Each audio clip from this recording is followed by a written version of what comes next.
from, and most of us are in recovery, yes? Yeah. So, you missed last night, you missed a secret handshake, so I'm sorry. It's going to be lost. Well, my experience in AA is that,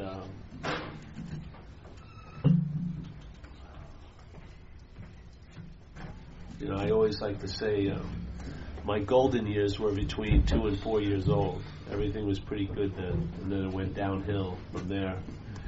And when this all happened in hindsight, I can see what occurred in a certain way. And the downhill began when my mind started to cook up, when the introspection, when instead of just being engaged with life, there was a part of my attention that turned in to see who was engaged with life. And then the mind gave me a lot of ideas who that was over the years, and most of them were sort of on the negative slant. So when I was obsessing with the idea of me, I felt like a little uncomfortable. And especially if I was around people, I thought they could see what I was feeling about me pretty clearly. So I had to start creating a song and dance pretty young, keep jiving and swishing around so no one could really see who I was. But I had no idea who I was, but there was tons of ideas about that. Something was wrong with me, like inherently wrong. And to me, wrong meant bad, bad, like sort of like religious bad, and that I should be punished, in some way. So it was like, if I felt like if you had the itch and you scratched it, you should suffer in a sense. It was a weird thing. I think it may have been a lot with my Irish grandmother, downloading a lot of conditioning into my head when I was a kid, because you're like a sponge then, and especially if love is there and you're open, a lot of stuff comes in, but it's very difficult to get out once it's in. So I went on along my way, and of course the discomfort grew more and more, and just felt like every day just thinking about you gets really, really exhausting, and going over every little minutia of every day, seeing what happened or what it meant was just really exhausting, and you want relief. And I wasn't getting relief from sports or anything like that. They helped me a little bit, but I wasn't getting any relief from sports. And when I found when I was 12 years old, I was at a Little League game. My mother was a night game. My mother didn't come that night, and I was going to walk home. And after the game, a guy came in the dugout with a couple 6-packs of beer, and I never had a drink. And I had a beer that night, and my athletic career came to a screeching halt, because I didn't know what I was looking for, but when I found it, I knew that was what I was looking for. Because when I drank, I got relief from thinking about my batting average, and when I'd be up at the plate and someone got up and went to go to the bathroom, I took it personally from the stands, like they were leaving because I was up at the plate, you know what I mean? It was just, I played really good basketball practice, but in games I'd freeze because of the self-centeredness. I was so, all these effects from the alcoholism were already demonstrating. I hadn't even drank yet, so I found alcohol, and it worked somewhat. I got relief from the alcoholism, which is what I was looking for. But unfortunately, it's like a contract with the devil, obviously. So it may start out as the payoff is I got a little relief, and it started out as a very little cost, but as soon as I started to drink, I realized I had magnetic appeal to people in uniform, As soon as I started to drink, I started having consequences in my life, and I didn't feel I deserved them. But I found the alcoholic of my type, you may fall into this category, is I'm willing to pay any consequence tomorrow not to feel uncomfortable today. Just the way, that's how my mind is. And I could not believe the consequences I paid. And yet I'd still get high as soon as I got out of the consequences. Yeah, it was just unbelievable. And it got to a point, really. And you know what happens, You may have had certain qualities there as you were growing up, but they get eclipsed quickly. And after a while, that light in your eyes is gone, and you become sort of rabid in a way. I did. And alcohol wasn't enough. It moved to drugs, and then what I was using wasn't enough. It moved to other drugs, and the way I used the drugs more than enough, and I used other ways of using the drugs, always going more and more to an extreme, to try to get the quickest delivery so I could feel like I was out of self, you know. But it seemed like, you know, in spirituality they have stories about great devotees of spirituality, in spirituality, but I would match our devotion to drugs with any spiritual devotee in the history of spirituality. I mean, most of us have given up everything for that lifestyle, prostituted ourselves, yeah, loved it. I mean, I've never loved anything more than cocaine. Loved it, would do anything, would give everything of ours and give everything of someone else's to get it, yeah. And we were 24 hours, 7 days a week devoted to it. I mean, and yet we still didn't transcend the original problem.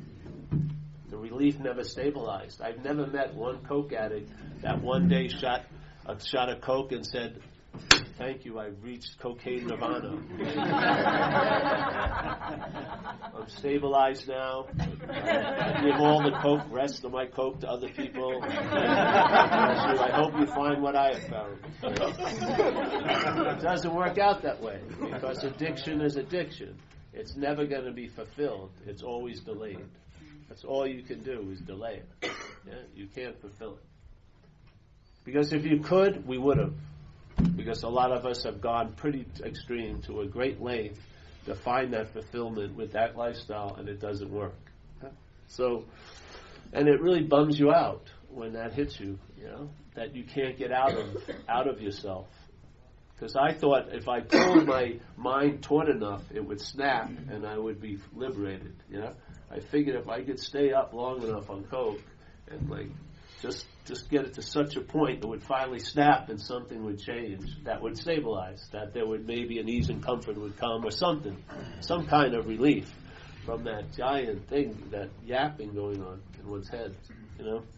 But it didn't work. So what occurred is, like all of us, you know, many of us, I started washing up on the shores of institutions and jails and death, you know. I spent 2 years in a program called Delancey Street, sort of maybe like this. I don't think it is. It's 24/7, and it was pretty harsh, and we had attack therapy every, 3 nights a week for 3 hours a night, and people would just go off on each other verbally, and then we'd leave and go back to the facility, and they'd have a giant bar full of desserts, so everyone would get sugared out. It was sort of like a Pavlovian experiment. It really was. It was really freaking insane, like mind control. As the buses were taking us to where we had the games, you could hear a pin drop. Everyone was so nervous they were going to get attacked. Afterwards, it was like a riot on the buses. We had this huge relief, and then the sugar. That's so freaking unbelievable. You know what I mean? And I saw so many people in that facility that started cooking with a resentment, and there was a glass door, and if you left that glass door, you left the program. And you could see they were having this argument with themselves about leaving. And then, and they thought they had all the knowledge they needed to know it was the right move, but the mind was keeping a lot of knowledge away. And when they walked out that door and the glass door slammed, the rest of the knowledge dropped in. You don't have a pot to piss in. You have nowhere to go. You don't even have bus money. And you went out and you left at night. There's no buses, there's nowhere to go, and you'd see them. I saw so many of them freeze at the glass door and then realize what happened after it happened. It's sort of like how many of us, lived in that shit away of that hallway of shit and fans, yeah? Running that gauntlet all the time, wondering why there's so much shit in our faces. We couldn't see what turns the fan on, or how the shit aligns with the fan, and how we have this tendency to say, what's going on? And then whack. The best we can do is find a great way to wipe it off. To me, that's not a solution. It's not a solution. What could possibly happen that could keep me from running that gauntlet? That's a solution. That's a solution worth the definition of the word solution. Not another fucking way to tolerate the intolerable. And the slavery we're in is intolerable. It's fucking intolerable. We make do when we think there's no other way. But if you get the information there is another way, there is a solution, you can put your foot down finally, and you can be radically free from the effects of that disease of alcoholism. You can be radically free from it. To the point where it describes it in the book. The problem will not exist for you. That's a damn good solution. If you could live today as if the problem does not exist for you, that's a damn good solution to the whole situation. So what happened with me is, like many of us, it just spiraled down more and more.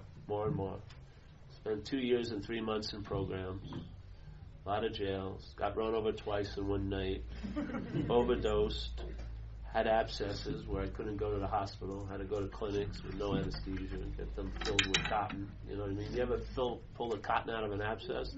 It's like it's endless. I didn't know. Where did that hole go? There's so much cotton stuffed in there. You can pull it out. What the hell? You know what I mean? It's just unbelievable life, what we start tolerating. It's sort of, for me, it's like our ability to adapt is incredible. We're more adaptable than cockroaches, you know? And I know people that I saw since I lived. I lived in an area in the Haight when I first got sober in San Francisco called Haight-Ashbury. Everyone knows it. I lived there the first 6 years of sobriety. And there's people I used to see on the streets there, and when I visit there now, 26 years later, they're still surviving. You're not going to be lucky enough to die quickly. You know, the parasite of alcoholism has one host, and if it's you, it doesn't want you to die. It wants to have you feel like you're going to die, but it ain't going to let you off that easy. I mean, I see these guys. They have limps, they're missing teeth, but they're still cooking. It's like they're indestructible. You know what I mean? I once lived in a place in Florida.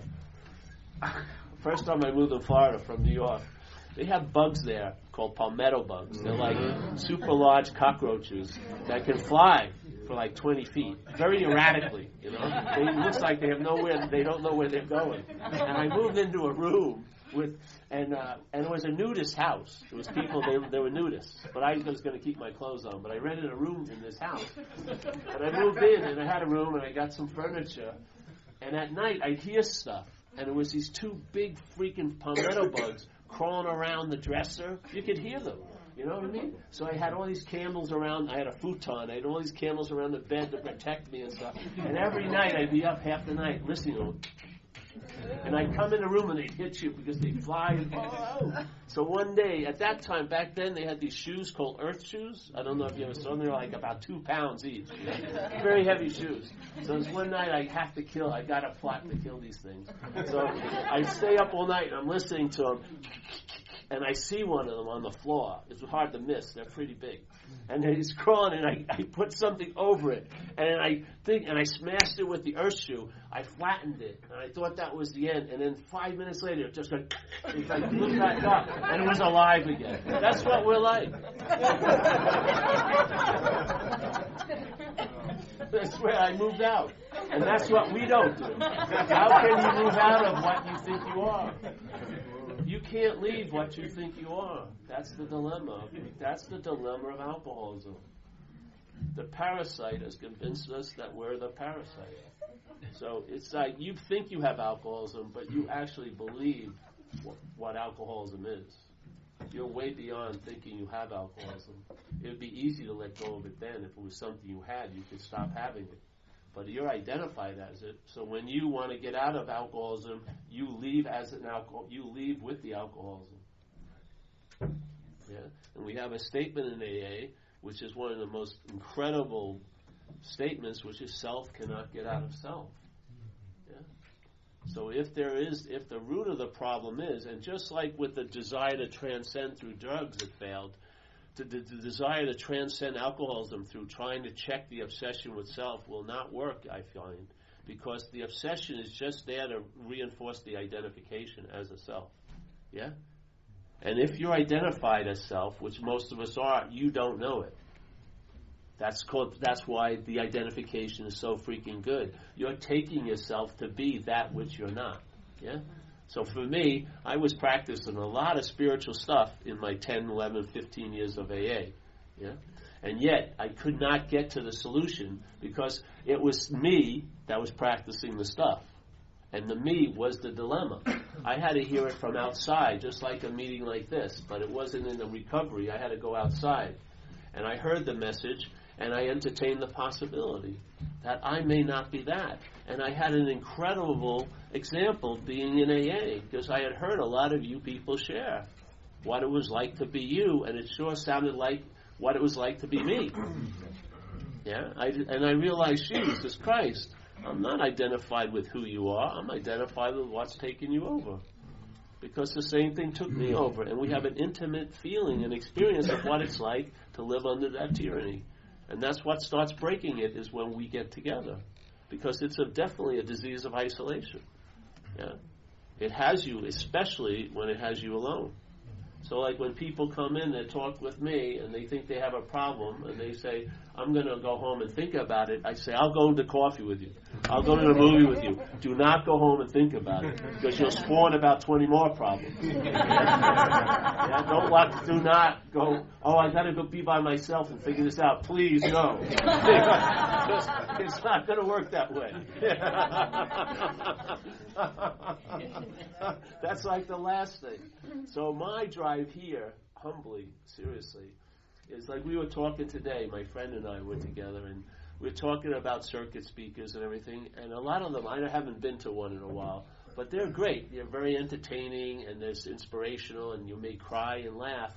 But we need some information in this program also. We need to know what the root of the problem is. We need to have the right diagnosis, because if you have a cold and you've assumed it's the flu, yeah, because they have similar symptoms, not all of them, but yeah, you assume it's the flu, and you take flu medicine, $300 of it a day, religiously, and for a few weeks, you're going to get some relief, but you're not going to get the radical relief, because it's a misdiagnosis. It's not the flu. You have a cold. Yeah? Yeah. So in recovery, they talk about obsession with self, or self-centeredness, as the root of the disease. Well, how centered in self can you be but identified as it? You can't go any farther than that. To me, I believe that's the root of the disease. And when I started to entertain the problem that I had been in recovery from for 10 or 11 years when I heard this message, when I started entertaining that recovery from this message, I moved into radical relief from alcoholism.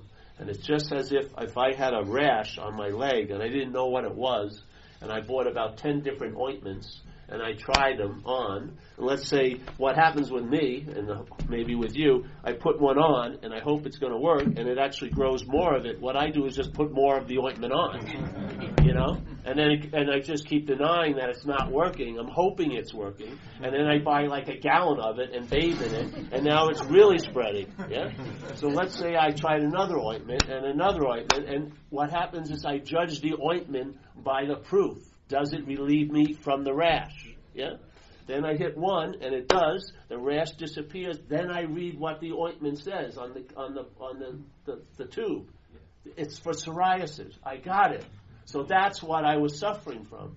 So when I entertain this idea that the root of the problem is identification as self, I started to get radical relief from the problem.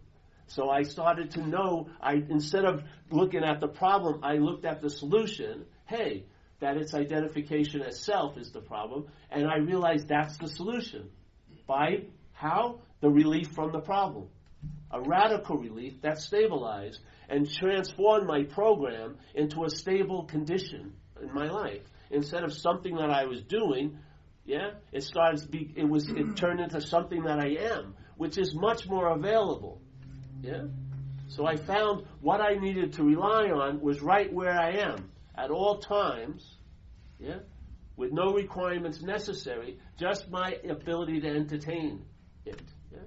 But first I needed to hear the information. I wasn't finding it through my own devices. I was always getting returned back into self when self is trying to get out of self. It was just more selfing. Yeah?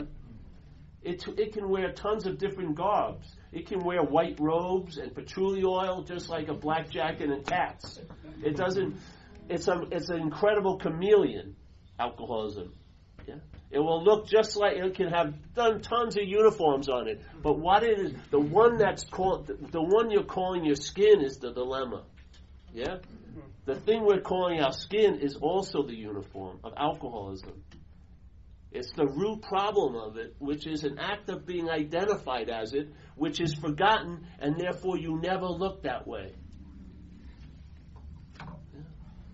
And then it's always latently possible to be attacked by it. You always have, there's also, now you have a fear, of that constantly, even when you're sober from it. Yeah? To me, there's a point where it reached where I just became like a free-range alcoholic, I was released from the coop and just run around. I have my parameters. If I cross them, if I start acting out, or if I shot some coke right now, first of all, if I shot coke right now, the donation would go right away. We'd send the basket around right away, because as soon as I'd be out the door, you know what I mean? All the spirituality, generosity would be gone. Yeah? Because you know what? Everything is latent. That's why when people feel like they got over resentment and it comes back, they're surprised. The resentment can only reach a point of appearing or not appearing to you. The resentment, there's nothing called a resentment. It's determined by your condition. Yeah? And if the right circumstances arise, that resentment you thought you were over with will arise again. Because nothing here is actually so. It's all based on that word seemingly. It appears to be true or false to us. So that's why it's so important that we're in good condition. Yeah? If we're in good fit spiritual condition, that stuff that's a possibility doesn't find expression through us. Yeah? We don't produce that hell.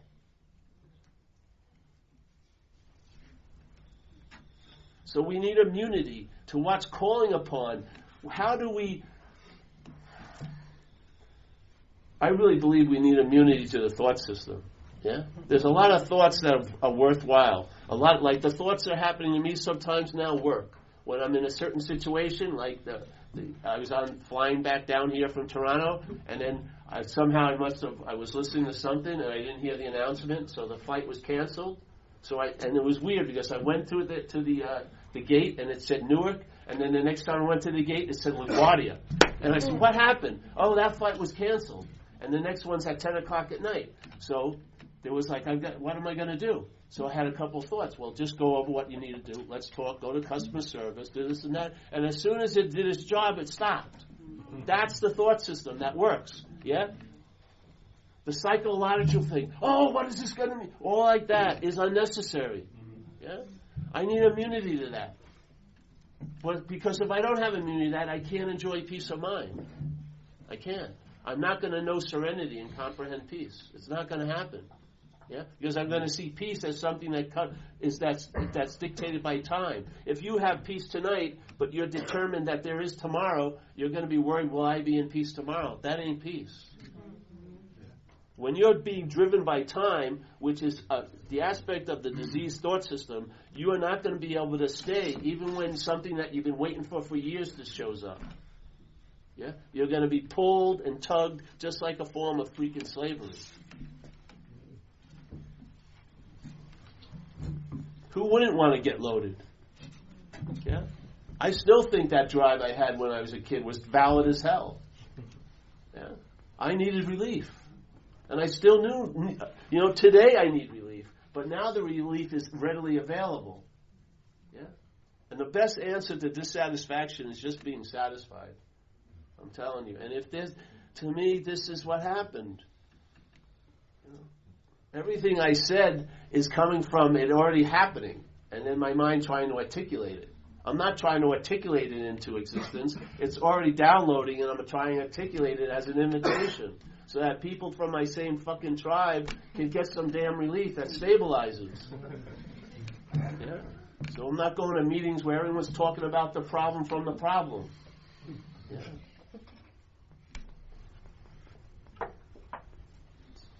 So what happened with me? I got my ass royally kicked. Big time. Yeah. I did not believe how low you can go and adapt to it. Like someone's in where I come from, it says the day your bottom occurs is the day that you couldn't lower your standards fast enough. I just had it. I just couldn't pull my pants down low enough anymore. It was just over. It caught me unawares and something happened, But what happened with me, I didn't come in here with a bottom. I had surpassed so many bottoms and just called it home when I arrived and put some curtains on it and asked you over. Really. I was basically, come on. And I'd keep getting evicted to a worse bottom. I could not see it was going to end. And I had given up all hope.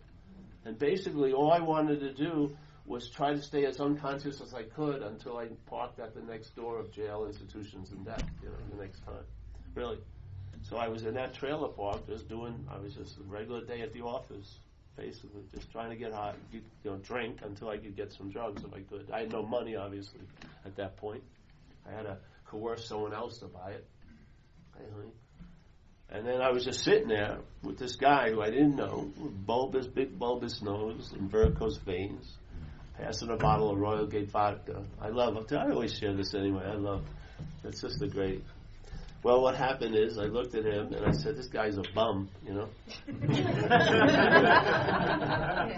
was. He looked like a bum. But then I saw him looking at me like I was a bum.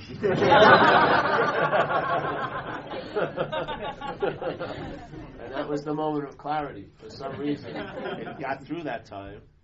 And something happened. In hindsight, the selfing, which is an activity, even though it seems like it's always on, it is an activity. And the possibility of stopping is available. It stopped. Something shut it down. And I feel like it was a divine intervention. Almost like a portal opened up. And stopped it and froze it. And I didn't reach for that drink. And then just information downloaded. And I was not thinking at all of walking out and going to the phone booth and calling up the program I had just left 10 months ago. But that was the next thing I did. Called up Delancey Street and I asked them if I could come back. And they said, they'd been getting my newsletter, and they said, no. You're not going to waltz in here and be in. You can come back in a month for an interview. That doesn't mean you'll get in or not, but you can come back. And I said the first honest thing I said in 10 months at that moment, which is, I don't think I have a month, really. And I really, I had a sobriety hit me, even though I wasn't sober yet, in a sense. I had a sober assessment going on of how screwed I was. And I was screwed. And so I called up a woman who I used to party with, and I asked her if she'd help me. And she felt sorry enough for me to buy it one more time. Drove up an hour and a half from San Francisco. And in that hour and a half waiting for her, I had a miraculous alcoholic recovery. I wanted to get drunk again. I wanted to get high again. As soon as I got in the car, I tried to talk her into spending money to get some alcohol and Coke and dirty magazines, rent the hotel room. But she had followed that equation with me many times. Hadn't been that satisfying for her, I don't think. So she said, no, tonight we're going to do something else. She says, do you want a place to stay tonight? And I said, yeah. She says, well, you got to go to an AA meeting. And I said, yeah, I'll do that, Because the last time I had that deal, I made a 2-year commitment. That's what Delancey Street told me in the first interview I had with him. Do you want a place to stay? I said, yeah. Well, you got to stay here for 2 years. And I did, though.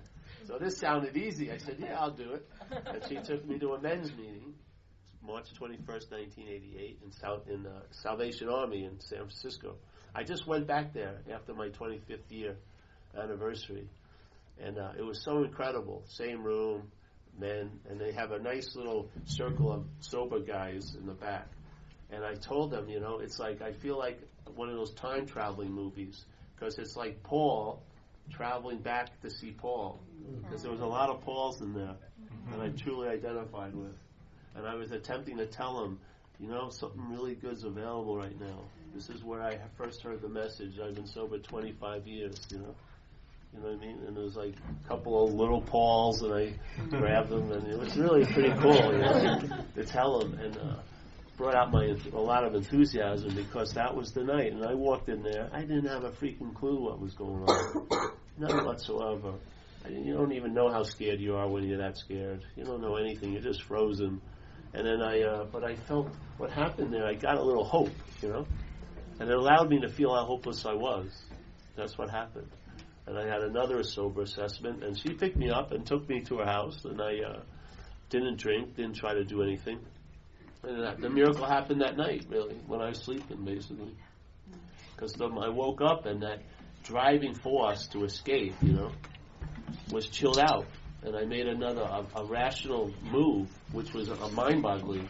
I said to myself, I can't wait till 8 o'clock to go to a meeting. I better call up this AA and find out if there's a meeting earlier than that. And they told me there's one right nearby at 12 o'clock, so I went there, and I've been going ever since. So what I needed, and everyone here has all the information that we need about alcoholism. We need the right match, the right understanding to really light it. And in other words, in a sense, what's happened to us will fuel what's going to happen to us. An understanding of what's going on and the futility of thinking it's going to change other than get worse, you can wake up from. And so you won't be practicing this program by feeling, but through a commitment. You will realize what's happening here and what will happen if you go back. And to me, that sobered me up. And when they talked about the first step, I had all the experiences of the first step.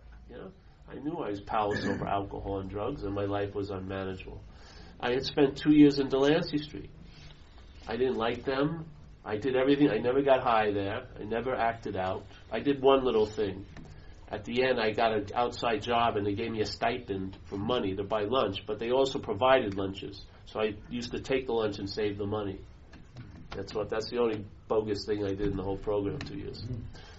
That was it. But after 2 years when I left and graduated, when I had to admit begrudgingly that my life looked better with them running it than it ever did with me running it. I mean, that was a pretty big demonstration to me of the first step and the third step, literally. And I'm not proud of it, but I thrived in an institutional setting. As long as I'm watched 24/7, I can do really good. I can. Left to my own devices, I'm done. But if I'm watched, and I don't want to live like that. I don't want to have to be institutionalized. If I had to be, I would probably submit to it now. But I was hoping I could live more like a free range thing. And that's what AA has provided. It showed me a way of life that works perfectly to curtail the disease of alcoholism, to stop it in its tracks, and when it starts building up momentum, tons of manipulated pauses called meetings and other things and service to stop it and derail it so it never picks up enough steam to take me on the local to hell,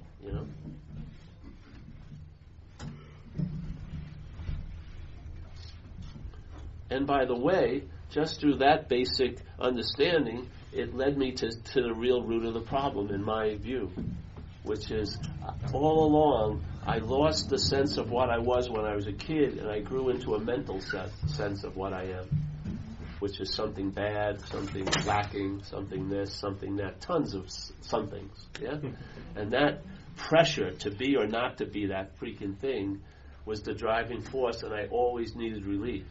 And I never got relief from being that. I needed relief from that. Because I poured tons of drugs and everything else in there, and I never truly got relief as that. Never. So AA showed me that, and the second step for me was an observational step. I came into the program, I listened to people, I came in and I had a little hope, so when they told me something, they said, hey, you should sit in the front and give your attention to the speaker. I said, okay, I'll do that. I hope you're right. And I sat there. And they said, come back tomorrow. I said, yeah, all right, I'll do that. I hope you're right about this.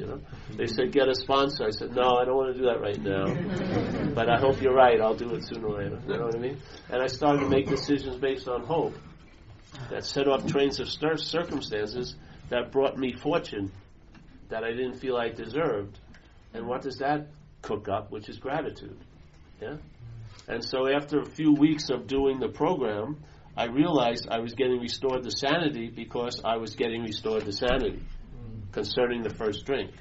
The insanity that precedes the first drink wasn't leading me to the first drink anymore. I mean, to me, that's the second step.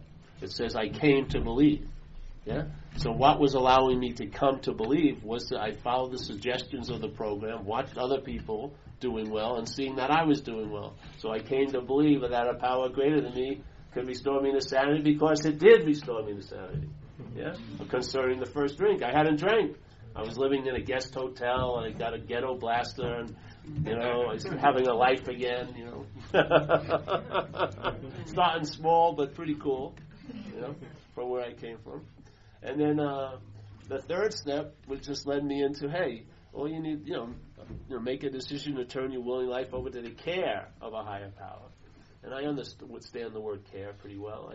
My mother got to a point where we had to put her in a senior citizen home because she was wheelchair bound, and she would sort of drink herself and knock out on the wheelchair, and she couldn't get to her food, So she started having malnutrition and, dehydration, because the beer doesn't hydrate you, it dries you up, actually, you're drinking all that alcohol. So, she had a lot of fear and anxiety in her life, and when we put her in the senior citizen home, in the beginning she had that, but every day at 9 in the morning, at 12 in the afternoon, at 6 at night, they brought food. And so it would only be insane for her after months to still have that fear, because the proof was that she was being taken care of. Yeah? And even in my mother's experience, it was trippy. She looked so crestfallen and beaten, but while she was in that senior citizen home, she got into service of calling people, other older people that were in senior citizens home that couldn't get out of their houses. And she would be so bright because she had a purpose.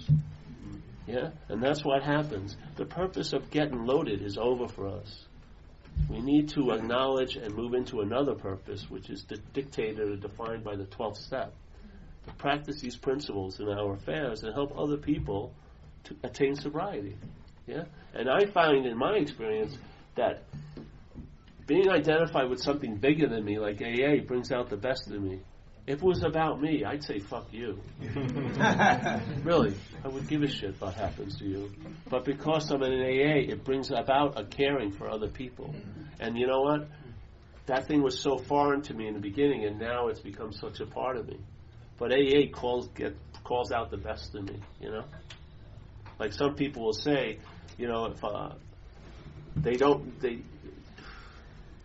whatever.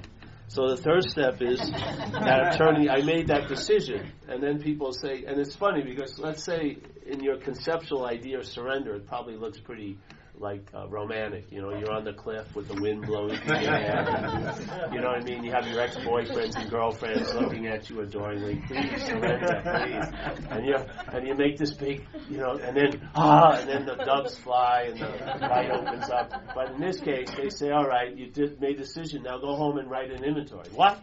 That's not in the storyline. You know what I mean? I'm supposed to be carried away, not going home and starting writing. But that's the thing, because what happens with AA, when you do the inventory process, one of the greatest things it does, it doesn't produce your answer. After just 4 simple columns, it produces a different answer than yours. And when you apply that answer, it seems to work. You know what I mean? Instead of trying bludgeoning a piece of metal into a keyhole, this one opens the door. So the fourth step, I'm going to go over this step, so I'm just going to do it. So the fourth step, I used to lead workshops on the fourth step, San Francisco, for 19 years, about 19 years, every Monday night. 19 years. I wasn't practicing the spirit of rotation. Because it wasn't an AA meeting. But 19 years to explore this idea. And so one of the ways I explained it, where they talk about in the fourth step that you're going to do an inventory on saleable or unsaleable goods, basically. Yes, you're going to look at your life sort of from almost like a business perspective. So let's say if I had a clothes store when I was out there, and I was doing pretty good. I had a nice line of clothes. And then one day I got a crazy idea that elephant bells were going to make a big comeback. Remember elephant bells, the huge things?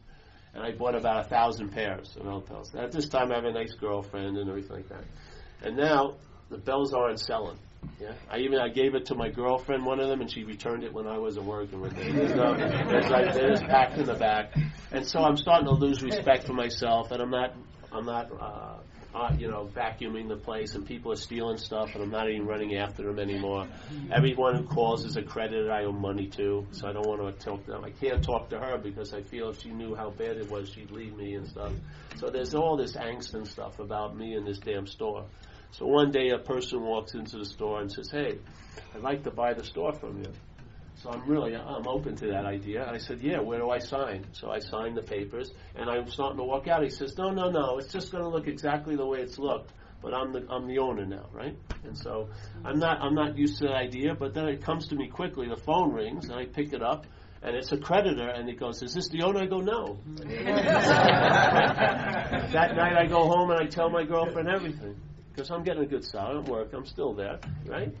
Yeah, all this happens. Yeah, the whole shift of my whole experience was just based on the ownership. Yeah, being the doer and the haver.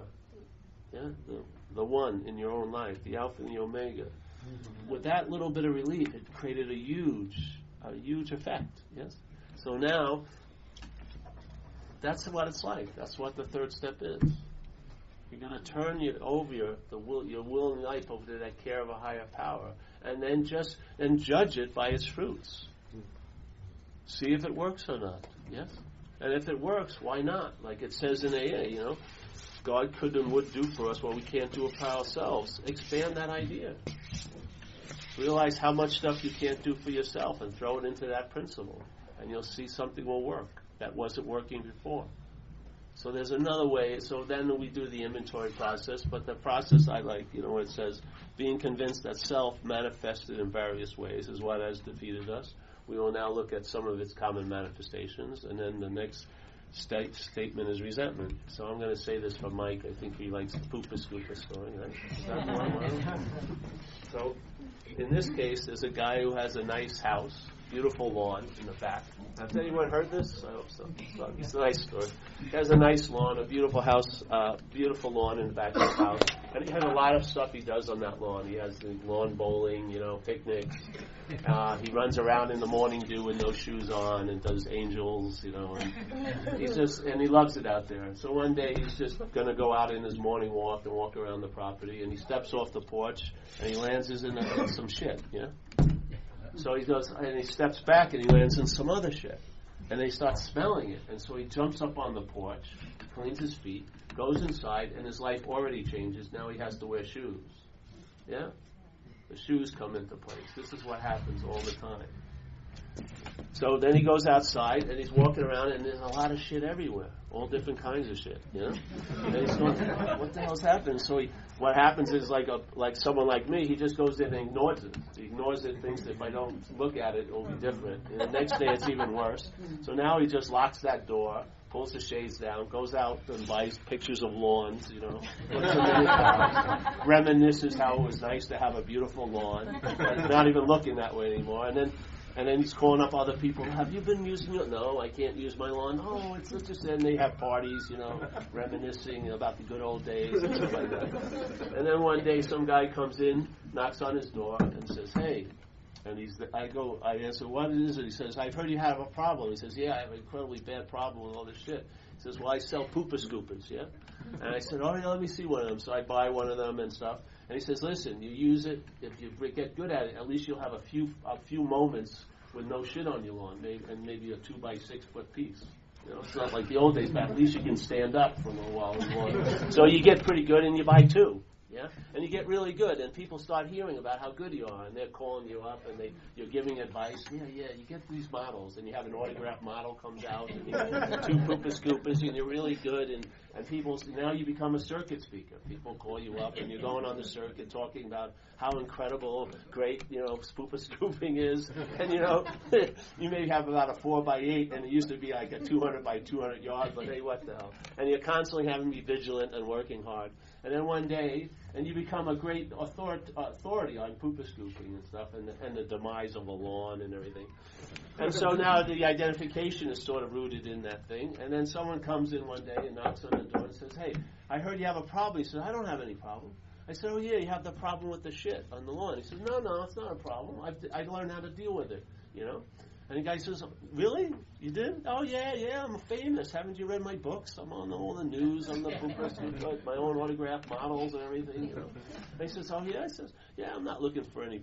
I've got my solution. Okay. He says, all right. And as he's walking out, he says, well, if you want, and you know, you may want to look at, why don't you find the dog?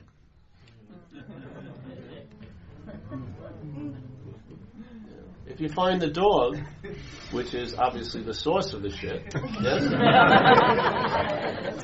And you got rid of the dog, why would you need the pooper scoopers? See, but it's very difficult to get rid of the dog. First of all, because we're taking ourselves to be the dog. That's the why, actually. That's the root of the problem. Identification as. We can't imagine getting rid of us. Yeah? So we have to learn how to tolerate it and try to manage it and deny it and try to live ourselves around it instead of just being radically free from it. And usually it's because we just haven't heard the information. We haven't heard the possibility that we can be free from it. Yeah? So the best we can do is therapize it, try to socialize it, try to minimize its damage instead of just having a radical sense of freedom from it finally. Yeah? This is what this day is for me. Every day I come to meetings is to offer that possibility. Because that's what happened with me. I had pooper scoopers. I was dealing with stuff pretty damn good. I had a lot of people respecting me dealing with stuff pretty damn good. A lot of people wanted my advice about dealing with stuff pretty good. Yes? And yet there was still a whole lot of stuff always getting produced to deal with. Pretty good. Yeah. I'd much rather have no stuff. Yeah. Sort of like, why would I need a vacuum if I don't have a rug? Yeah, I'd rather not have the rug. That's my sense, anyway. So then when I heard this idea, I entertained it. And I entertained it, and just like AA, it produced results. And I know the tree by its fruits.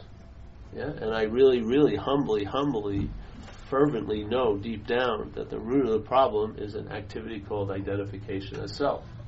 Yeah? The obsession with self is just there to reinforce it. Because the bonding of what you are to the idea that your mind has of you needs a lot of fucking glue. Because it's not a natural bonding. It has to be reapplied.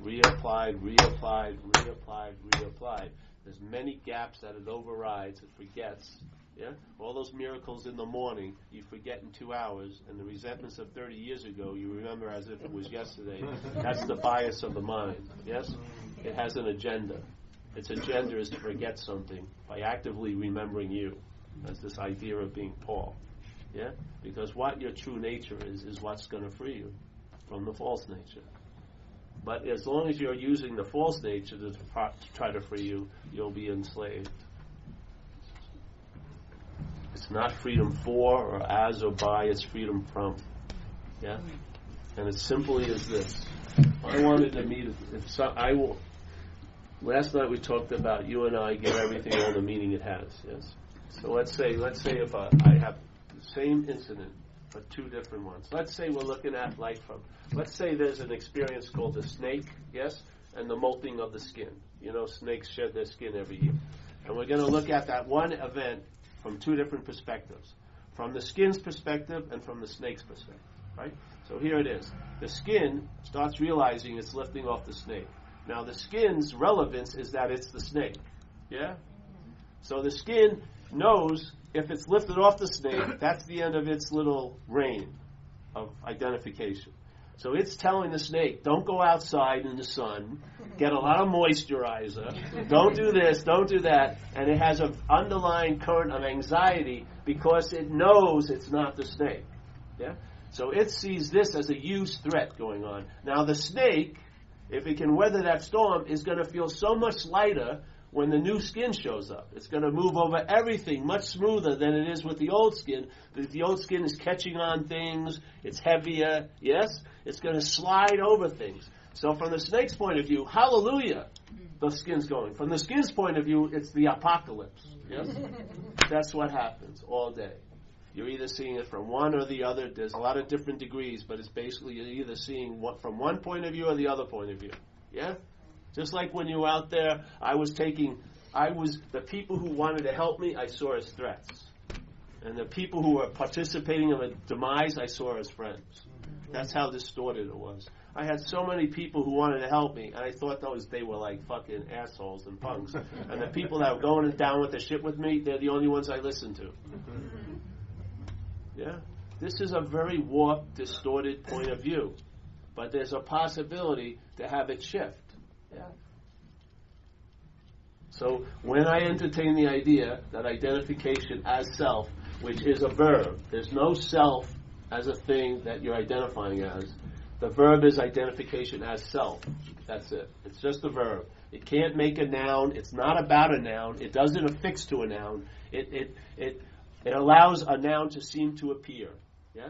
And you and I make the leap. All it can do is infer, imply, assume, point at, suggest, by all its remembering and all its worrying about me in the future and me in the past. But you and I make the leap. That's why where the active problem is also the solution. We've got to take responsibility in a sense. Yeah? That's where the absence is. If you give it an inch, it's like playing with that dog of alcoholism with your string and a bone, teasing it. When it wakes up, you're screwed. Yeah? This is about that's that. Yes? And then that's a point that leads right to a point sooner or later that you'll be living on a constant level as the problem doesn't exist for you anymore. Then finally life can start building what it wants around you while you're getting demolished. Yeah? And you'll be on, I cannot believe, I don't even think about it. It's just amazing where we come from. Yeah?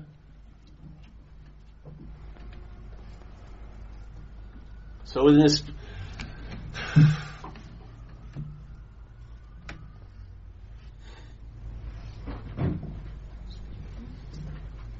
I really believe understanding is helpful. To understanding what the true ailment is will lead to a true solution to it. Yes? Not understanding what the true ailment is, a recurrence of the problem will keep arising. Yeah?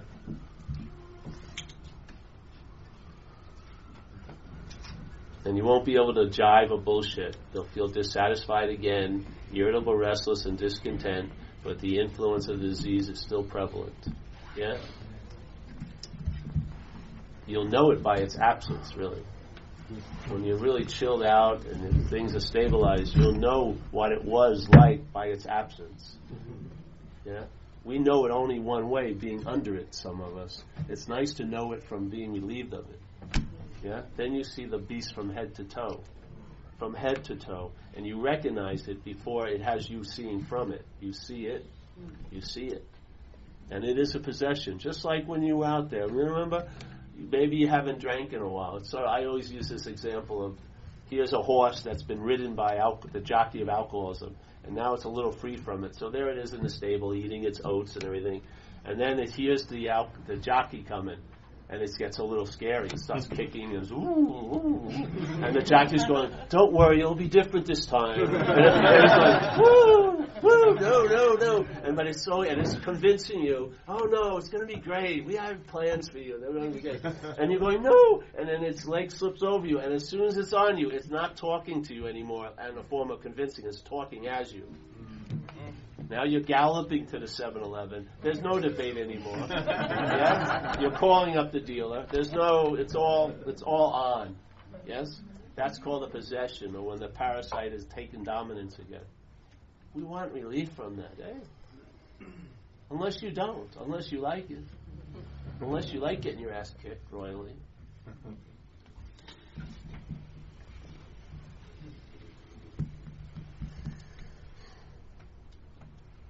So then when I did the inventory, I saw that it was like a foreign installment, selfing, yeah? And just like it would be easy for me to take your inventory, I'd be brutally honest about you. I'd be writing it all down. It'd be coming like shorthand. I'm confused what my role is. No, I know what your role is. Boom, boom, boom, boom, boom, boom, boom, boom, boom, like that. That's what it's like. You see it as like a foreign person. Yeah? And you start telling the truth about it. Yeah, you start telling, and then you see the patterns of it, how it defeated you. Yeah, and then you share it with another person and the higher power, or whatever that power is for you, like a trinity. Yeah, and then you start living life, and then what happens is the patterns that you saw in the fourth and fifth step, you start seeing them happening. they're illuminated, almost like they're highlighted, yeah? And maybe you catch it like a day later, but after a while you're catching it right as it's coming out of the oven, and that's the best time to do steps 6 and 7. Then at that moment, when you see the behavior starting to cook, but it hasn't actually manifested yet, you say, hey, I'm entirely ready to have this. You're seeing it right then, not a past little, like, a dead autopsy, because you're not going to find the parasite when it's dead. You've got to catch it because it's an activity. Yeah, you can't put the parasite of alcoholism under glass. The best way to really see it and be free from it is when you're seeing it. So it's like coming right out of the oven. And you go, hey, I'm entirely ready to have this removed, and I humbly ask this power to remove it. And then if that isn't available, if you're at a meeting and someone's sharing and it brings up a defect, and then you use this power of this room and you do the 6 and 7, it's got a little more booster rocket in it. Because there's that loving God expressing itself through our group conscience. There's a lot of grace in this room. So if I'm sitting here, someone says at a meeting and it triggers me, and I remember, oh yeah, and hey, I'm entirely ready to have that removed, and I ask that power to remove it.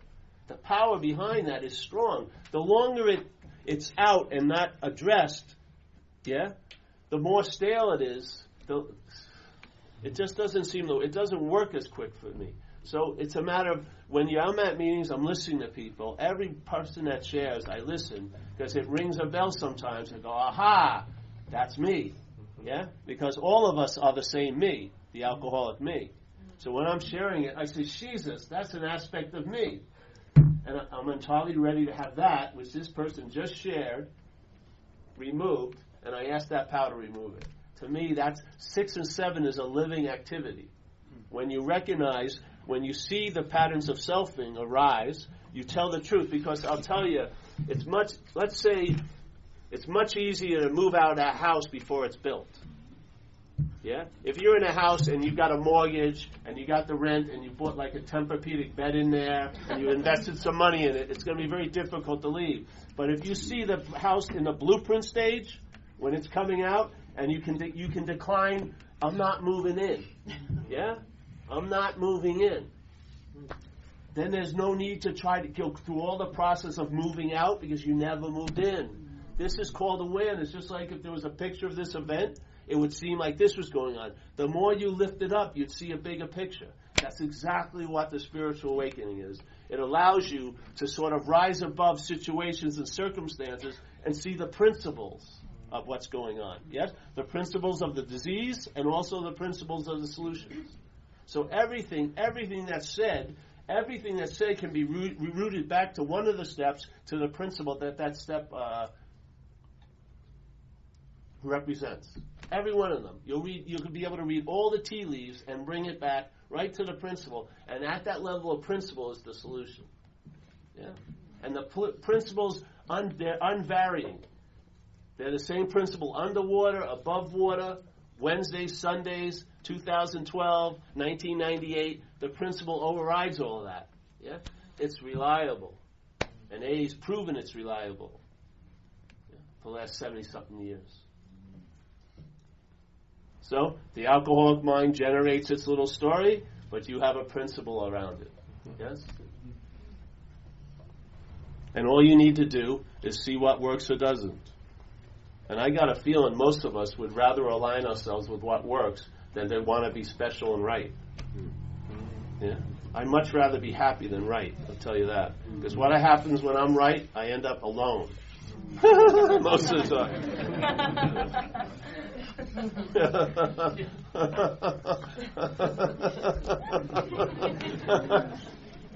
And I'm telling you, a lot of us, the right is such a strong drive, and sometimes it wants to be right about how wrong you are.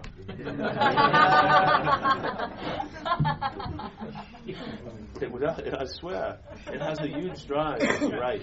You've got it. See, the recognition of the beast is important, because then when you're seeing it, you can't be it if you're seeing it. Yeah? And if you're seeing it, you'll see it as a foreign installment. And if it is a foreign installment, a choice that wasn't available there's an option that seems to be available. Hey, I'm not that. Yeah? This thought is insane. The only thing that makes it seem logical is the my in front of it. When it's my thought, an insane thought seems really logical. If you took the my out of that thought, you'd see the insanity of it. Seriously. It's the mind that's a distortion. It's your identification as the thinker, the doer, the haver. That's the distortion here. That way, the only way you see life from that point of view is how it's happening to you. You cannot not see it bigger than that. And then there's another aspect that you can see life is happening. I find it's much nicer just to go along with life is happening than to have to constantly fight the currents of it happening to me. You're not going to win, first of all. Have you ever argued with reality? How did you do? It's like arguing with a cop. Seriously. I remember once I had a $7, I took a cab, but I didn't have the money. Yeah? The cab driver drove me to the station. That's how loaded I was. I didn't even know where he was driving me. North Beach Station. And then he had called the police, and they were waiting for me for $7. So I threw a little alcoholic fit. And as they were walking me into my cell, they kneed me in the ribs and cracked 2 ribs. And then left me there the whole night. And then the next day I couldn't move. I had to go to the hospital. This is, I got the right to, fucking say what I want. Sure I do. I wasn't the position to be doing that in. Yeah? This is you become a lot more appropriate to what's going on. And then we run into the most beautiful aspect of AA, one of millions of them, pause, the PAUSE. If you took every one of our lives, and if you had a chance, instead of the genie with the 3 gifts, if you'd have the genie with the 3 pauses, and you could look back on your life and just drop just 3 pauses, your whole life would look different, wouldn't it? Like that guy before he shot that person, and now is in prison the rest of his life.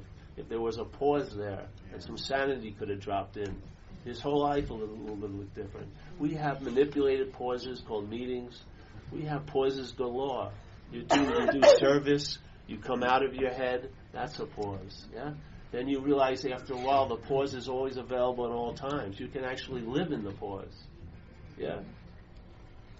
And then from there you can see all the knee-jerk reactions, but they won't have your belief behind them. They'll peter out, and no action will take place. I'm gonna, but nothing happens.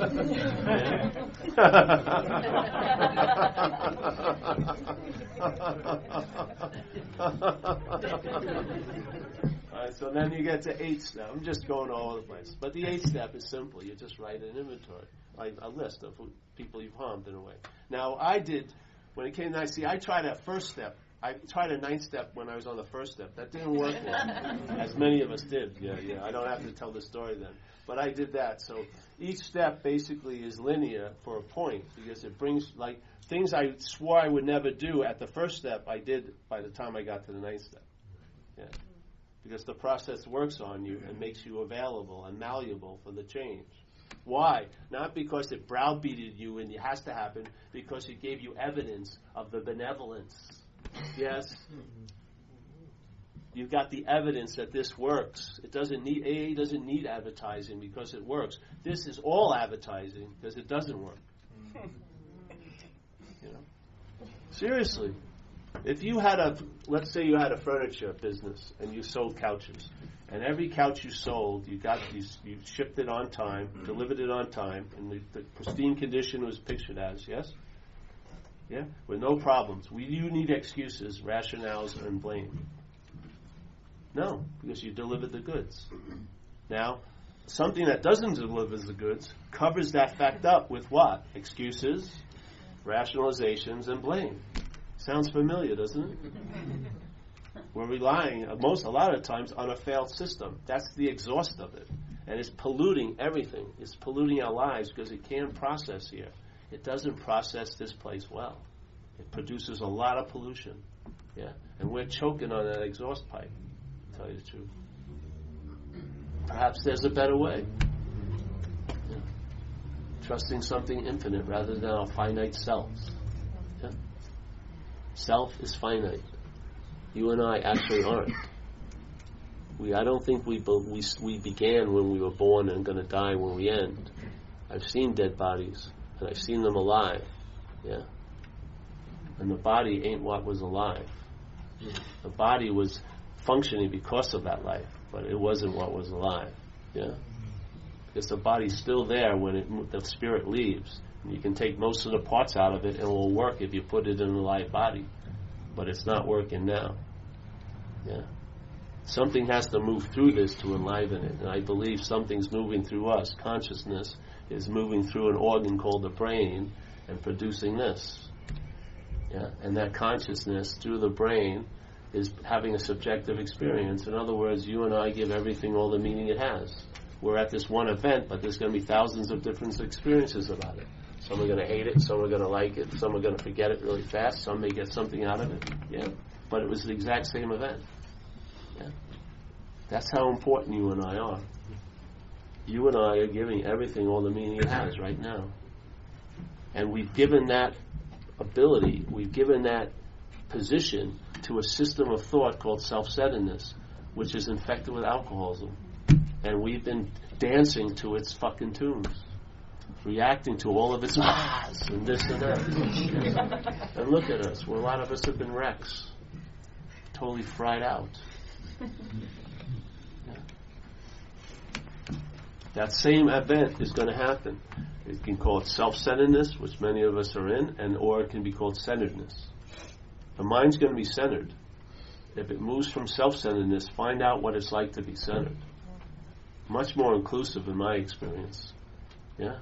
Much broader, much larger possibility field. Yeah? The value of time gets diminished and your value goes here. Yeah? You're quite aware that you're seeing, hearing, feeling, tasting, touching right now. And you've lost interest in a lot of the thought system. Yeah? You're located here because you realize you can't be anywhere else. And such a great abstinence. You abstain from all this tomfoolery of thinking I could be somewhere else or I could be doing something else. You're not. First acknowledge actually what's happening and then plan to do something else. But immediately to deny what's going on by entertaining what you think should be going on is the mind playing God. Yeah? If you look at the game of life, and if it was a card game, when do you get the 8 a.m. card? At 8 a.m., don't you? God, life deals you the card at 8 a.m. That's the only time you're going to see the 8 a.m. card. But your head tries to tell you how the whole game's going to go that day, doesn't it? It wants to tell you, you're going to have deuces all day. You might as well just fucking throw the hand down and fuck it. I'm just going to lay here all day and know I lost. Yeah? Isn't that so? You can't get the 4 p.m. card at 8 a.m.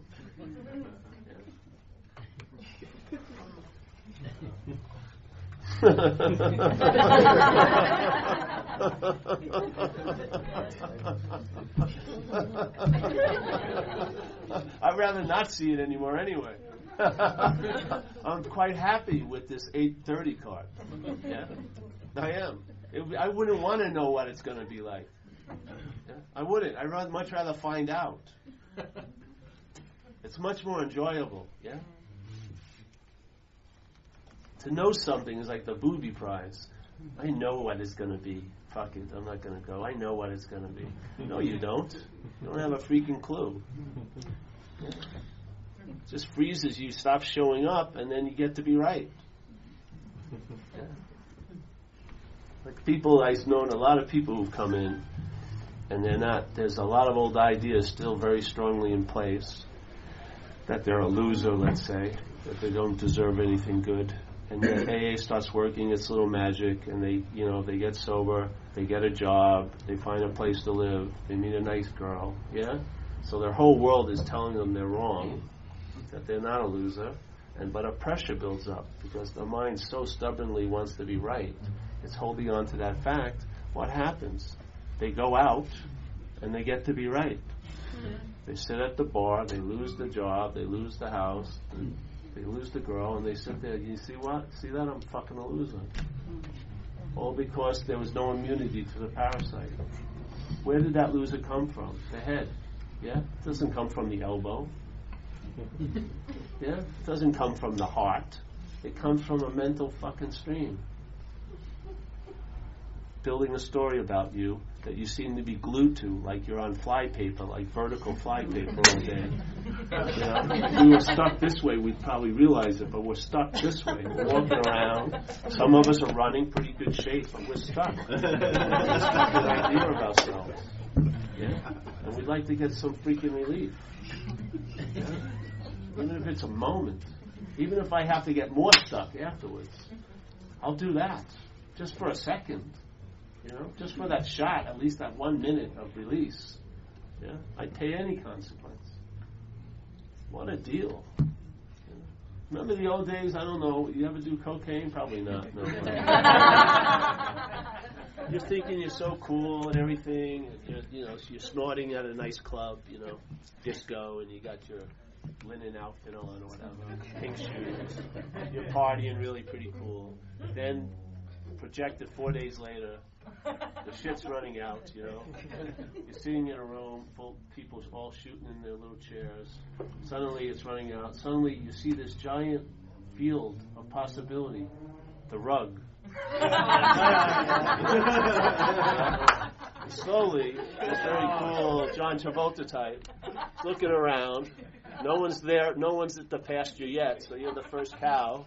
You get down, and you start looking for the imaginary rock.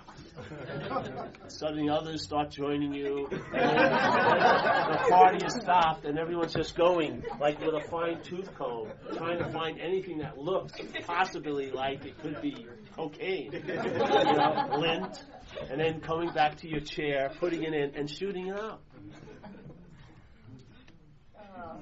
There must be an extreme need for relief at that point that we could be driven to there, don't you think? And what's behind that? It's the addiction to self. That's the addiction to self's having a blast watching that. Because if you believe you're stuck with that addiction of coke, you'll never look at the real addiction. That's why we have to get sober to really get to the root of the problem. You can't, just like it says, the drinking is but a symptom. The real problem's deeper than that. And while you're busily doing all that shit, you're never going to see the problem. You're going to see from the problem.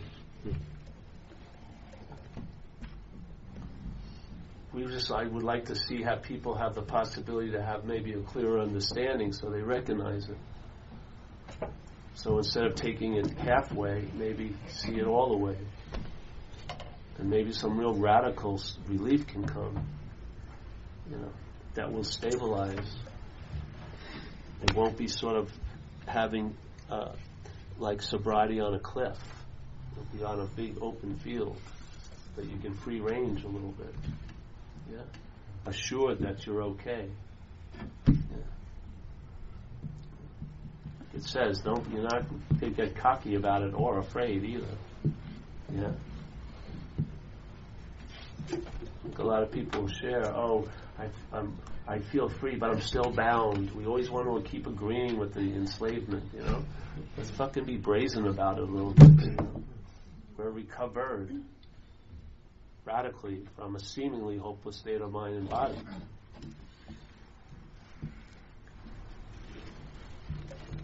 Why not? The big boogeyman isn't going to get you. The only thing that thing respects is power greater than it, and it's meta power greater than it. Introduced to us, by us, through AA. AA's shown us, AA has done what it had to do, diminish a mental condition so we can see the real power, which is spirit in nature, which will override the mental power of the selfing. Yeah? A physical power ain't going to beat selfing. You know that. You can be incarcerated for 10 years and you get out, you go out, get high the next day, you get out. I was in Delancey Street 2 years, I went out as soon as I left, yeah? There's no physical solution or a mental solution. There's a spiritual solution. That's the thing that outshines. That's the ace in the deck, yeah? The ace in the deck is a spiritual solution. Right now, the mental problem playing itself as the highest card in the deck, yeah? And it can beat all other mental solutions and physical solutions, but it can't beat the spiritual ace. Yeah, and sometimes we got to be shown that it's in the deck because the alcoholism has removed it in a lot of our decks. You know what I mean? Put jokers in there instead. Yeah. I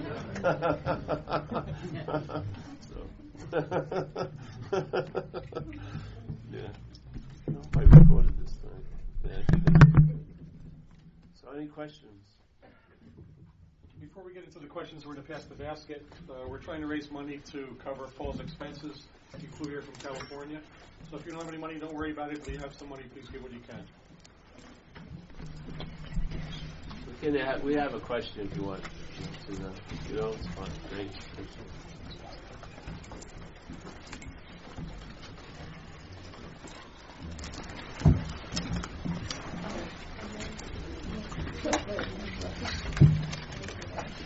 These are like little shots, aren't they? Yeah. I thought water was free or something at one time.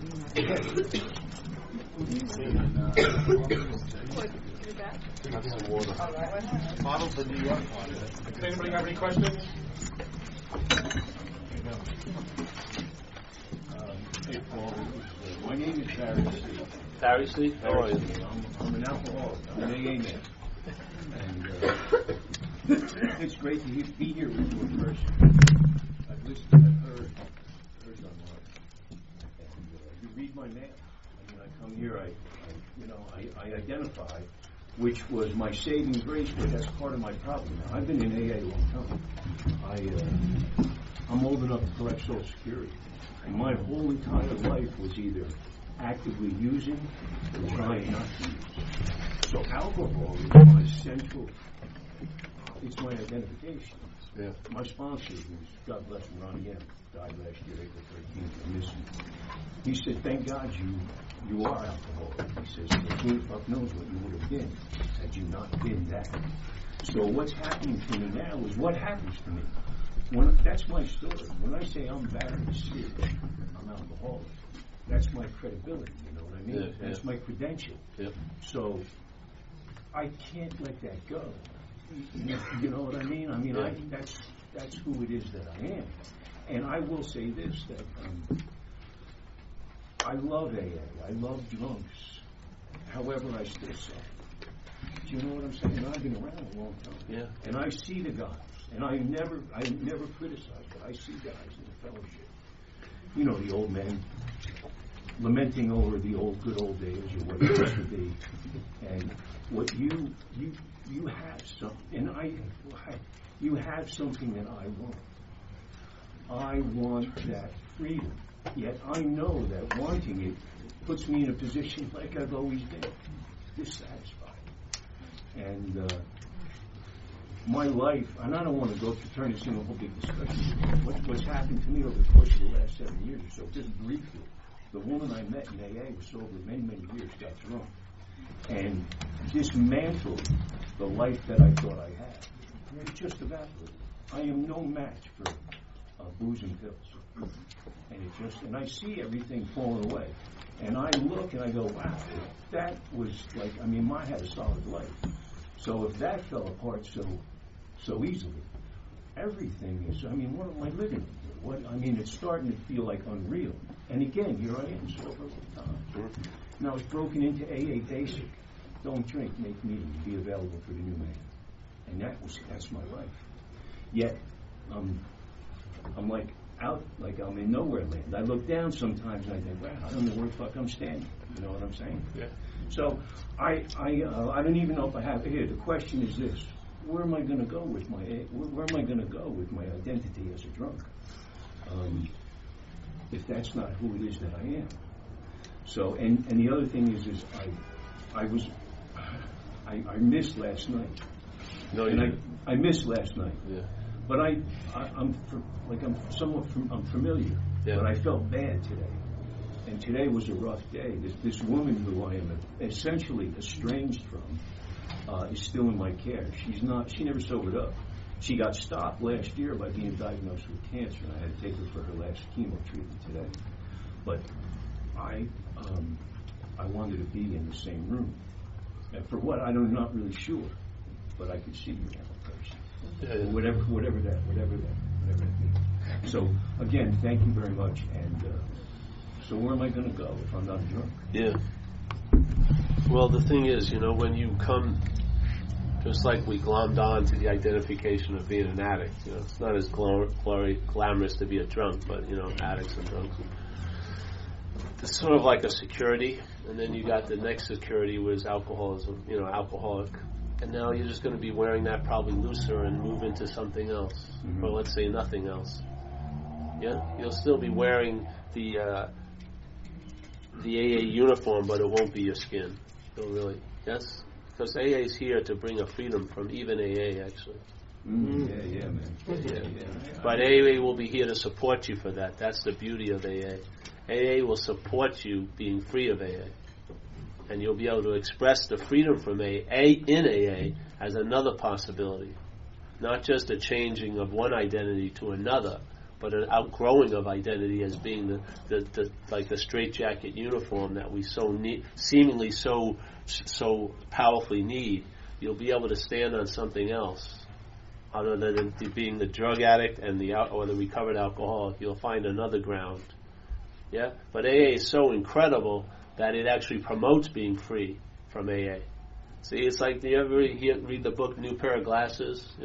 So alcoholism is like the distortion, and then AA corrects it. But AA is actually offering us to take both glasses off, not to replace the one with the other, but as soon as the distortion gets relieved, to realize the true freedom of seeing your innate or natural state. Yeah, in the confines of AA. Yeah, that's what happened. People. You think you identify with this, and now you want to, and you say, I'm going to leave the identification of being an alcoholic, and now become identified with something else. I'd much rather stay, because AA is a big enough umbrella for everything. Yeah? The only thing that makes it strict and dogmatic are the people in it, not the principles of AA. The principles of AA are just very, very huge. Yeah? And I believe AA leads to a freedom, and that means freedom from everything, in a sense. Yeah? That's my feeling about it. And you can see in AA a lot of times where something like this is introduced, then a lot of people go, it's not AA. It's such a sad moment in my life. Because how can you say this isn't AA if it's going to lead you to a freedom from alcoholism? Yeah? I mean, to me. So, yeah, bro, you're in a good place. You're going to move through that phase you're in, and it's going to be even brighter and bigger for you. Yeah, because I'll tell you, AA actually looks pretty well when you wear it loosely. Yeah, it does. When you wear it loosely, you really fill it out. Instead of having it try to fill you out, you'll fill it out. You'll fill AA out. Yeah? Yeah. Yes. Mark, alcoholic. Hey, Mark. I was down in Mexico last week, and we were having an interesting conversation on the beach. You mentioned New Pair of Glasses, which was Chuck C. One of the guys I was with was sponsored by a guy who was sponsored by Chuck C. And his sponsor, who actually wrote a book in recovery, tried to take it one point further, where Chuck said the ego kept us from the world. Yeah. But yet his sponsor came out with this thing saying that's not necessarily true. It's the alcoholic ego that's obsessed with itself that takes us out of the world. Which makes me think my father never fought with his ego a day in his life. Yeah. Comment? Well, I can't do it much justice, but because I have that alcoholic thing also. So I know what alcoholism does. Some people seem to do fine out there, I guess. They're happy to go to picnics and have a place. That just never was enough for me. See, that was the dilemma. Because a lot of the things that people say you should shoot for, when I got them, I wasn't happy either. So I was in a lose-lose situation here. Yeah, I'm not that excited about picnics. I'm not. I mean, I like them, but it's not like it doesn't do it for me. Yeah, it doesn't. And things like that. So, yeah. So I don't know about. Some people seem to be fine the way things are, but if you try to put yourself in their shoes and you're not them, it doesn't work. You've got to find what works for you. You know what I mean? And so the lady I live in a house with a woman who has 27 years. Now, she has alcoholism, but she doesn't have that neurotic thinking. She never did. Yeah? And so she doesn't understand a lot of people like me in Alcoholics Anonymous. And I don't really understand her because she seems to be happy-go-lucky and has a really stable everything. She's an artist and everything like that. And, so when you go into the deep aspects of alcoholism, she doesn't follow there because she doesn't have that incredible neurotic megaphone going off all the time. Yeah? But there's a large swath of us that do. So she has a message for certain people, and there's other messages for the other types of alcoholics. Yeah? There's not just one strain of alcoholism. Yeah? So I'm just dealing with the one that I seem to be under. So that's how I found it. So the thing about, of course, alcoholism is going to isolate you, but the addiction to self, which I think is the original addiction, also isolates people. Look at it now with technology and everything else. I mean, you go to a cafe, no one's talking to anyone. They're all on their screens. They're all everyone's freaking isolated. Quite a lot now. Maybe the most you have contact with is a nuclear family. We're so freaking lucky we have community. It's like the old tribes. Every night they go around the fire and talk with the community. This is like our little tribe. And it does so much wonders for us. A lot of people don't have this. They're going home, seeing their wife and kids and maybe their extended family. But, you know what I mean? We have an incredible gift going on that keeps on giving every day. So, yeah. Yeah, thank you so much for speaking. You touched a lot of points I've been wondering about. You said something about being satisfied, because I have that rambling psycho brain that never stops. It's exhausting. And if anything, that would be, I sometimes think, my downfall, maybe to relapsing. That's my biggest fear. I know, like all of us, but I guess I just, I'm doing the steps and I'm reading the bookwork and everything, but there's times my mind just doesn't stop. It never stops. Yeah. And then they say take medicine, but then I do the medicine and it doesn't work. Like I get sick from it. Yeah. So I try and find all these meditations, spirituality, like praying. How about service? It works some point, but I can't get it the way you maybe. Well, but I would apply it. Service is a good way to get out of the head. Like helping others? Yes, helping others. Because that's where you really get helped. You do. It's a tried and true method, especially for the alcoholic mind. That's why our triangle has service on it. It's an essential. It's not something you choose to do. You need to do it. Yeah. With that type of mind, you need to get out of it. So that the mind is entertaining possibilities. That's what it does. Yeah? If it doesn't have the possibility, it can't entertain it. In self-centeredness, you have very limited possibilities that are offered to entertain. I will be okay. I was once okay. I hope I'm going to be okay. Whatever. But they're limited. Yeah. When you get out of your head, you get out of that system, at least for a little while, through an action. Yeah. Through the service. And while it's out, it senses what it's like to be out of that. And the mind, even though you think you forget, it doesn't forget. Yeah, and each time it goes out, the reminding of it sort of forms around that possibility. Hey, there is relief. Yeah, it is possible. Once it becomes a possibility, then it can entertain it. Yeah? That's why I'm doing these. Not why. Who knows? I have no idea why, but. One of the things that happens here is I was doing a lot of spiritual practices, but I couldn't get out of this idea of self can't get out of self. And I needed to hear this invitation that I'm not that outside. It wasn't coming in from what I was doing. You know? So I was just running around. I was like a marathon runner in a closet. I was just running around over and over again, looking to get, to run, and just run. And then I heard this possibility, and as soon as I was given the possibility, then my mind could entertain it. Because it's entertaining all day. It's entertaining what that girl meant by saying hello to me. It's entertaining, are my pants too short? It's entertaining what I'm going to happen to me tomorrow. That's all the mind does is entertain. Yeah? But it's limited by what it's entertaining is limited by what possibilities that are on offer. Self-centeredness confines the realm of possibility. Yeah? It makes a very limited possibility, and most of us have gone over every one of them, and all we're doing is like figuring a trick, playing around with the formula, changing different person to have a relationship with, or live it at a different place, but it's the same formula that didn't work then, and it's probably not going to work now, and you're still going to apply it later. Yeah? So this is when you get when you do service. I mean, for me, I go to H&I meetings, at a detox in San Francisco. For 11 years, I had 2 commitments, and then it was time to give them up because it had, other people should have the joy of it. And some days the head had so much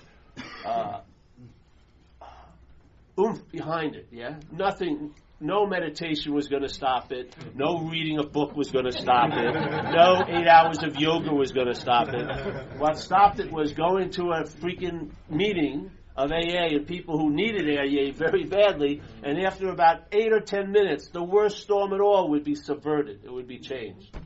And all I was doing was sitting there, sharing my experience, faith, and hope. Yeah? There's the proof. So what happened? I kept those commitments. Yeah? I kept those commitments. I did those things because every time I got out of myself, there was something that wasn't available when I was up the ass of self. A little possibility that, hey, I could probably stay out of this fucking thing a little longer than I am. Yeah? So all it needed, it started growing. And whatever the mind entertains, whatever possibility it grabs onto, it can bring into fruition. Yes? But it needs to have the possibility. That's the point of understanding, is to hear what's going on so that you're informed in a way. And it's important to be informed of the real activity of the disease so you can apply the right fucking ointment to it. Yeah. And how are you going to know that? You'll find out, because if you get radical relief, you're on to something. Yeah? If the relief stabilizes, you're on to something. If you're not lamenting about the good old days, when you're 25 years old, where you can't even remember this after this meeting because there was no need for a memory, you were totally present at it. When you walk out, you can't conjure this thing up. When I go home and they say what, they don't even ask me anymore how it was, because I have nothing to report. I can't grab what's happening right now. I can't make it into a memory. That's why it's so fucking valuable. It can only be lived. Yeah.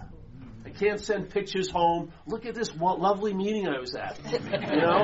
Oh, look at me climbing up that tree. No. How did you feel? I don't know.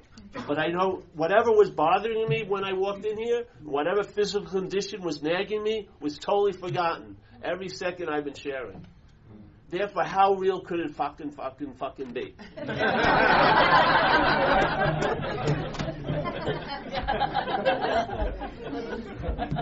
Really? Yep. My name is Mike Zelly. I'm coming for validated a lot of what I've been struggling with, trying to recover from my addiction. I was just sitting by myself yesterday, and I just felt so at peace for some reason, like this overwhelming peace, and I realized that I wasn't thinking about nothing, and I wasn't desiring nothing. I was just me. And I realized that most of my struggles and problems are centered in my wants and my passions. Like, I meditate, and sometimes when I don't think, that's where my peace is at. And I realize that I'm more than, my addiction. It's only an aspect of who I really am. So I'm trying to get to the point of, how do I not want? How do I not desire? Be grateful for what you got. Use gratitude. Do gratitude lists. We have everything in the program to support those aspects, because the whole program is about supporting those aspects. Yeah. When you're grateful and when you're in gratitude, you don't want anything more than you have. When I first got sober, I had that always needing more. So for 5 years, for a long time, anytime something really nice happened to me, I said, thank you, God, that's more than enough. Yeah? Because before it was never fucking enough. So I would just keep doing it and keep doing it and keep doing it until I had entertained it enough that it became a true possibility. Then I didn't need the prayer anymore. Yeah? So you can borrow it if you want. Thank you, God. This is more than enough. Yeah. Greg. Yes. Greg, alcoholic. Hey, Greg. Coming out for I actually had the privilege of being here last year when you shared up the hill.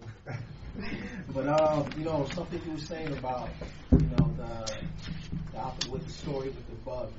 I remember watching this documentary, and this guy, he was talking about addiction, and he was saying, he showed an analogy about like a zebra in the jungle, and the zebra's eating grass, and then all of a sudden, like bam, like a lion comes out running after the zebra. They show it, and the zebra gets away, and then everything calms down, and then the next thing, the zebra goes back to eating grass. And I think that's definitely what addiction is. And if the zebra would have had a program, contact, with his higher power, it would have known that the lion is not an endurance runner. It goes after the prey that is closest to him. And so that spiritual awareness you were talking about, that awareness of knowing what's going on around you, is something that I got out of this meeting. So thanks again. Great. That must have been some great grass. I don't think I'd go if there was a lion there, but maybe. But the thing is, that's when we need to be in the middle of the herd. There's another one of the suggestions of AA. When you realize your limitations, it's a damn sober moment. You realize, like for me, I realized I needed to be institutionalized. I couldn't live out here. Yeah, and there's some people that you see them in AA and you realize at the point they are, they have to go into a living program, and that's the last thing they want to do. And they keep going back near the lion and eat the grass, and then the lion fucking attacks them, and then and it's going to keep happening. And you only have the one suggestion. Hey, you got to go into a place to be protected. You can't deal with it out here right now. And I've been hearing that from everyone. Yeah, well, let it sit. Maybe it's pretty damn good advice right now. But then there's always that but that arises. But I'll lose my girlfriend, and I'll lose my job, and I'll lose the place I'm living. You're going to lose them anyway, aren't you? If you don't take care of business, you're losing them all. Everything, like they say, you put above the sobriety is going. And it does. It's just the way it goes. It's not personal. Yeah? The personalness is part of the disease. It's just the way it is. The disease has principles, and the solution has principles. You can't brook either of them. Yeah? You can't brook the principles of the disease. It's progressive. Yeah? It's chronic, and it's going to lead to death.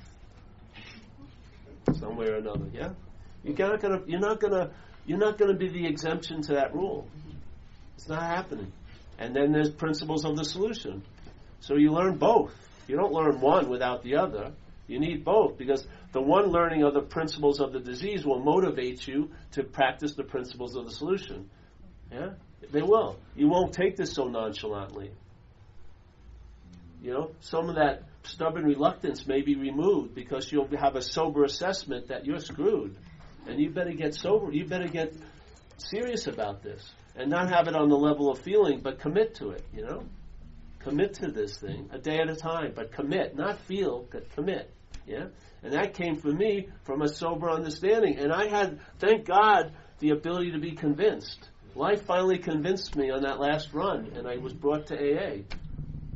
I was finally convinced. I was open to receive some suggestions and follow them. Finally, yeah. And I've been convinced ever since. Yeah. And all I need to do is go to meetings to have it fucking reinforced, because I listen to people and I see exactly where they're speaking from, and I don't want to be there because I see the results they're in, and it totally correlates to where they're speaking from, which is reliance on self. I haven't seen any exception over the 25 years. Not one. Not one person has come back. I had a great time out there. I'm just here to come on, all of you, come with me. It's great out there. I haven't seen that. I haven't seen they started a new a new meeting to save us from doing what we're doing. You know, you know what I mean? We got to save them. We got to tell them, fuck AA. Come on out here, follow our path. No, I followed that already. You know, it's not happening. It's no. Is that a? Oh, no. no, just All Mitch, right. Yes, Roger alcohol. Roger. Talking about service, sometimes get out of my own head. It's just as simple as calling somebody. You know, listening to them and, you know, calms things down. Question was, last night you had the Be Absent shirt on. Is that being absent from self? Yes. Okay. No way. It's a joke in a way. It's a retreat I go to that I speak at with this group called Self-Inquiry Group, which is about it's always asking subjective questions of who am I, and there's no one there. So basically, this seeming presence is truly absent. You're not a long-lasting, independent, separate entity, and through that absence, you sense the presence of what's so. But you can't sense the presence of what's so through the absence. It's when this is recognized as absent, then that's present. Yeah. That's what happens when you have a peak moment, or when you're doing a talk, or when you're doing service. You get out of self and you forget self, and that's when you sense the presence. Yeah, they're together. Yeah, it's sort of like, you know, you look at all your relationships with women and none of them worked. You got to look at which is the one constant in all of them. You. So you start feeling like, when I'm out of myself, I feel the best that I feel. Bingo, you know. Yes. I mean, it's not rocket science. It's just recognizing what's happening. You know, hey, this work. Hey, yeah. You know? Thank you. Yeah. I think that's it. Yeah, that's it. Yes.